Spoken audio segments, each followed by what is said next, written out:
Any live reads in there? I don't know. I don't know what live reads are. These guys are both experienced. These guys are radio professionals. I'm just a guy. I've even been laid off at radio. Wow. I don't get paid, so I can't get laid off. I can just get locked out of the building, which has happened. Yeah, it seems like the radio pay scale is about 92% of the guys getting like 50 cents an hour, and then 2% of the guys getting $1 million. That is pretty much the deal. Especially sports radio. But in it's this a pyramid case, with a needle point at the top. In this case, I believe it's everyone getting 10 cents an hour, approximately. Well, let's move on to the Bruins. Mick is our... Wait a second. I wasn't done with Rondo yet. Rondo? One more question. Wasn't Rajon Rondo? Right. I think they traded him. Well, see, wasn't there talk that this might happen? And then some people were saying, well, this proves that there's stuff going on with Rondo, that the guys don't like him or something. What's your take on that, Tim? Is there any validation to any of that suspicion that Rondo's not all world or all about to be all world point guard for the future of the Celtics? Well, I mean, Danny Ainge pretty much came out and admitted that there has been problems where he has been late. I believe it was once to a practice and once to a playoff game. And in that type of locker room and that type of atmosphere, that's unforgivable. Is it? If you're sitting in your car, which is the way that we're being told happened, if you're just sitting out in your car and you're not getting in there and doing it, yeah. If you're coming from the Rondo perspective of saying, hey, I got stuck in traffic, fine. That happens to everybody. Hell, I'm late to everything. But if you're sitting in your car and everybody knows that you are, it's not like Rajon Rondo pulls up, opens up his car door, gets his own bag out, walks into the arena. There's somebody out there all the time that's going to be grabbing all of his stuff and helping him out. So in the NBA, there's no real excuse for being late because the system is set up. And not only for that, guys but to be there. You're supposed to be there. Like shoot around happens in the early afternoon. Yeah. And you're supposed to kind of hang around more or less. And it's not like it's a matter of you go home. Some guys go home, get a nap in and everything, but it's kind of regimented where you're not like me showing up 15 minutes before the national anthem. You do not play for the Celtics. I do not. Okay. But I do cover them, and I can get away with showing up 15 minutes before the national anthem. Because you're not going to you're not going to be shooting big threes for them. No. You're just going to be watching. I can if they need me to. Yes. That's about all I can do is hit threes. But I want to take that Foxwoods take a shot just once. That would be fun. But what they're complaining about isn't that he's not going to be this guy in the future. They're complaining about he's not that guy right now. Right now, he's not a maximum contract player, and he shouldn't be expecting that maximum contract. He did average 20, 10, and 10. I mean, he averaged triple-double in the playoffs. That's it was so odd to hear Ainge publicly out the guy as kind of a not living up to their expectations after he completely emerged and blew everybody away. I mean, this is going to sound crazy because it was the playoffs and it is the biggest stage, but that was a 14-game sample. Look at what he's done through the rest of his career here. Look at when they needed him last year in the playoffs, and he hadn't yet stepped up. I mean, I'm not saying that he's the same player he was a year ago, but it just shows the stages of development. Can he go beyond what he did this year? Probably. Yeah. Do you want him? Do you want him in a team situation where he has to? No. And I think they're looking at what they're going to be getting from that player in the future. Do they need that type of player? Can they waste? Well, not waste, but can they spend, 15, 16, 17 million dollars on a point guard who can score like that when you need him to, but generally won't be scoring the ball like that? It just seems like Ainge was either gamesmanship in terms of I need to maybe I can pump up his value where people around the league get excited and say, wow, we could get Rondo, and maybe panic their way into a deal that would you think he was just kind of. It just seems like you would never say those things about a player unless you had a plan.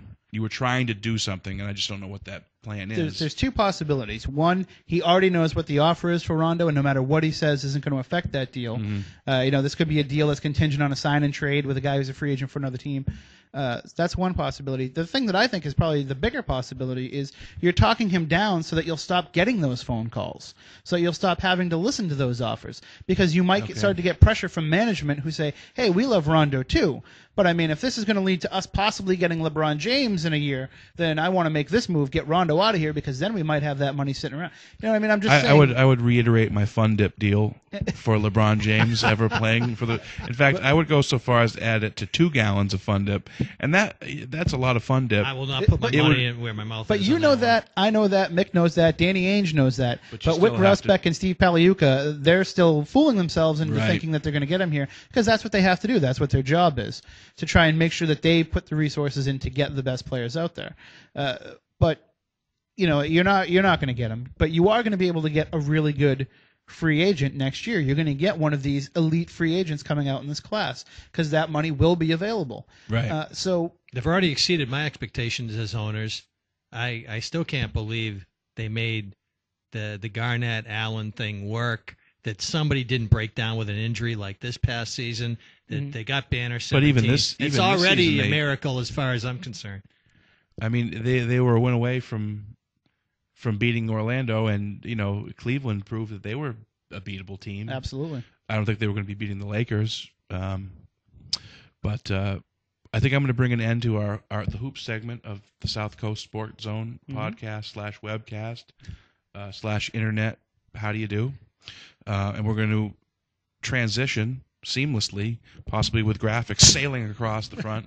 I don't know about Bruins. How ironic and appropriate at the same time, not only because of the Rondo analogy, Yes. Phil Kessel, but because of the issue of transition, which was the Bruins' undoing in the playoffs, the lack thereof.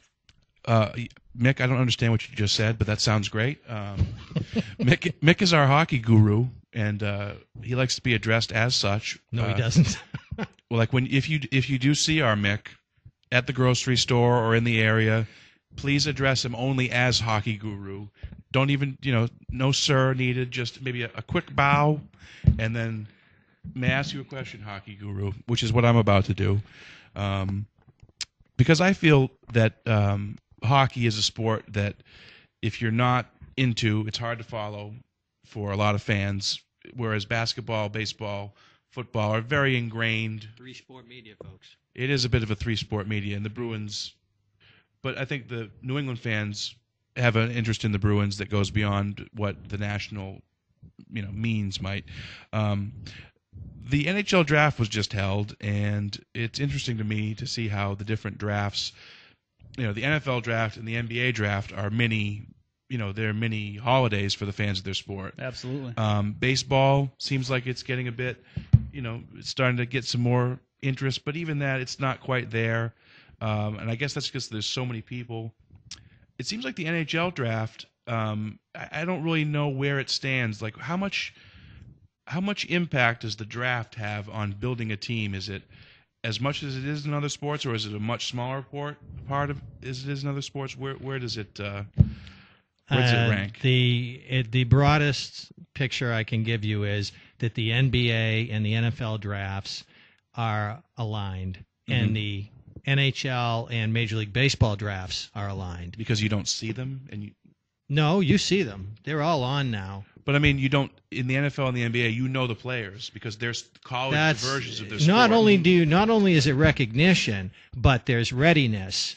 When the NCAA is the primary feeder system for both the NBA and the NFL, as we all know, and those players, those primary first-round picks, they are ready to step in and make impact.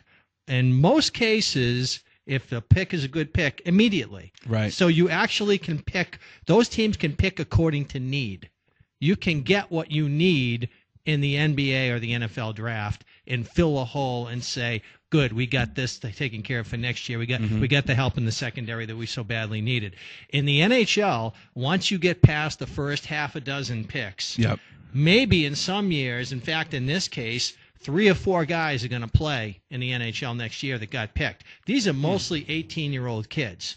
And there are going to be exceptions. Guys are going to step up. Patrice Bergeron was a second-round compensatory pick that the Bruins wouldn't have had they re-signed Bill Guerin. But he's French, correct? Patrice Bergeron's from Quebec City. And what is his hockey nickname? His hockey nickname around the Bruins circles is Bergie. And that's pretty Dave much. Lewis, ex-coach Dave Lewis called him Bergie. That's what got him fired, isn't it? I think it was. I think that was it.